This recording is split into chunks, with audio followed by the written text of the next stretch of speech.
തൊണ്ടിമുതൽ തിരിമറി കേസിൽ ആന്റണി രാജുവിനെതിരായ കോടതി വിധിക്ക് പിന്നാലെ പ്രോസിക്യൂഷൻ അപ്പീൽ നൽകിയേക്കും. കുറ്റകൃത്യത്തിന്റെ വ്യാപ്തി പരിഗണിച്ചില്ലെന്നും അർഹമായ ശിക്ഷ ലഭ്യമായിട്ടില്ലെന്നും ചൂണ്ടിക്കാട്ടിയാണ് പ്രോസിക്യൂഷൻ അപ്പീൽ നൽകുന്നത്. വിധിയിൽ ആന്റണി രാജുവും അപ്പീൽ നൽകിയേക്കും. വിധിപകർപ്പ് വന്നാലുടൻ MLA സ്ഥാനത്ത് നിന്ന് നീക്കം ചെയ്തുകൊണ്ടുള്ള നിയമസഭാ സെക്രട്ടേറിയറ്റ് വിജ്ഞാപനം വരും. അതേസമയം തന്നെ കോടതി വിധിയിൽ സ്തംഭിച്ചിരിക്കുകയാണ് CPM.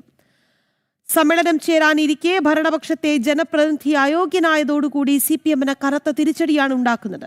വിവരങ്ങളുമായി ശാലിനി നമുക്കൊപ്പം ചേരുകയാണ്. ശാലിനി, ഈ തൊണ്ടി മുതൽ മാറ്റിയ അല്ലെങ്കിൽ തിരിമറി നടത്തിയ കേസാണ്.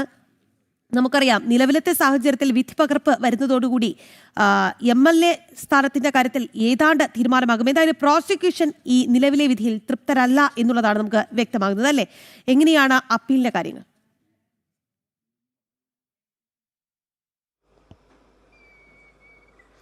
രജനി സൂചിപ്പിച്ചതുപോലെ തന്നെയാണ് പ്രോസിക്യൂഷൻ ഇന്നലെ വന്നിട്ടുള്ള വിധിയിൽ തൃപ്തനല്ല എന്നുള്ളതാണ് നമുക്കിപ്പോൾ മനസ്സിലാക്കാൻ സാധിക്കുന്നത്. അതായത് വിധിപ്പകർപ്പ് ലഭ്യമായാൽ ഉടൻ തന്നെ മറ്റ് അപ്പീൽ നടപടികളിലേക്ക് പോകാനാണ് പ്രോസിക്യൂഷന്റെ ഭാഗത്തു നിന്നുള്ള നടപടികൾ ആരംഭിച്ചിട്ടുള്ളത്. അതായത് ഒരു അഭിഭാഷകനായിരിക്കെ ഇപ്പോഴത്തെ ഒരു ജനപ്രതിനിധി, മുൻ മന്ത്രിയൊക്കെ ആയിരുന്ന ഒരു വ്യക്തി ഇത്തരത്തിൽ വലിയ രീതിയിലുള്ളൊരു തെറ്റാണ് ചെയ്തിട്ടുള്ളത്. ആ തെറ്റ് കോടതി സ്ഥിരീകരിക്കുകയും ചെയ്തിട്ടുണ്ട്. പക്ഷേ ആ നൽകിയിട്ടുള്ള ശിക്ഷ 3 വർഷത്തെ തടവ് ശിക്ഷ എന്നുള്ളത് കുറഞ്ഞുപോയി എന്നുള്ളതാണ് പ്രോസിക്യൂഷന്റെ വാദം. അതുകൊണ്ട് തന്നെയാണ് അപ്പീൽ പോകാനുള്ള നടപടികൾ അവർ ആരംഭിക്കുകയും ചെയ്തിട്ടുള്ളത് എന്നുള്ളതാണ് നമ്മൾ മനസ്സിലാക്കുന്നത്. പ്രധാനമായും അപ്പീൽ പോകുന്നതുമായി ബന്ധപ്പെട്ട് നാളെ തന്നെ പ്രോസിക്യൂഷന് വേണ്ടി ഈ കേസ് വാദിച്ച പ്രോസിക്യൂട്ടർ ഡെപ്യൂട്ടി ഡയറക്ടർക്ക് റിപ്പോർട്ട് നൽകുമെന്നുള്ളത് നമ്മൾ മനസ്സിലാക്കുന്നുണ്ട്. ഒപ്പം തന്നെ കീഴ്ക്കോടതി വിധിയിൽ ഏറെ ന്യൂനതകൾ ഉണ്ടായിട്ടുണ്ട് എന്നുള്ളതാണ് പ്രോസിക്യൂഷൻ ചൂണ്ടിക്കാട്ടുകയും വിലയിരുത്തുകയും ചെയ്യുന്നത് ഈ ഘട്ടത്തിൽ. അതായത് കുറ്റകൃത്യത്തിന്റെ വ്യാപ്തിയും ഗൗരവവും ശരിയായി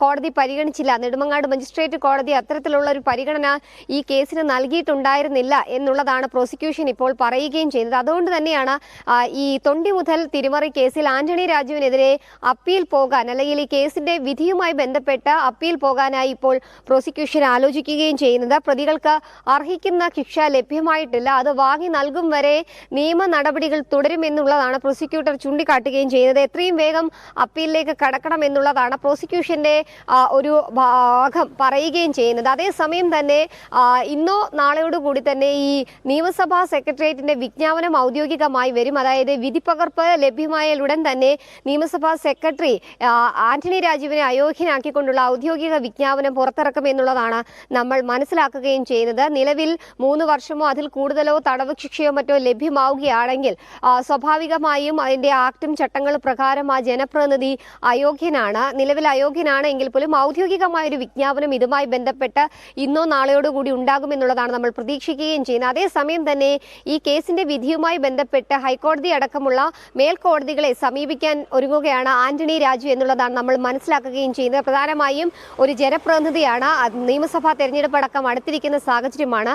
വീണ്ടും തിരുവനന്തപുരത്ത് നിന്ന് മത്സര രംഗത്തേക്ക് ഇറങ്ങും എന്നുള്ള പ്രതീക്ഷകളൊക്കെ പങ്കുവച്ചിരുന്ന ഒരു വ്യക്തി കൂടിയാണ്. ആ വ്യക്തിക്കാണ് ഇത്തരത്തിൽ കനത്തൊരു തിരിച്ചടി കോടതിയിൽ നിന്ന് ഉണ്ടായിട്ടുള്ളത്. സ്വാഭാവികമായി അതുകൊണ്ട് തന്നെ ഒരു അപ്പീലിന് ശ്രമിക്കാനുള്ള സാഹചര്യം ആന്റണി രാജുവിനുണ്ട്. അത്തരത്തിൽ നടപടികളിലേക്ക് അവർ കടക്കുകയും ചെയ്യുകയാണ്. എന്തായാലും CPM കേന്ദ്രങ്ങളെ സംബന്ധിച്ചിടത്തോളം, CPM ക്യാമ്പിനെ സംബന്ധിച്ചിടത്തോളം ഈ ഒരു വിധി വലിയ രീതിയിലുള്ള തിരിച്ചടി ഉണ്ടാക്കിയിട്ടുണ്ട് എന്നുള്ളതാണ് നമ്മൾ മനസ്സിലാക്കുന്നത്. പ്രധാനമായും ജനുവരി മാസം നിയമസഭാ സമ്മേളനം ആരംഭിക്കുമെന്നുള്ളതാണ് നമ്മൾ മനസ്സിലാക്കുന്നത്.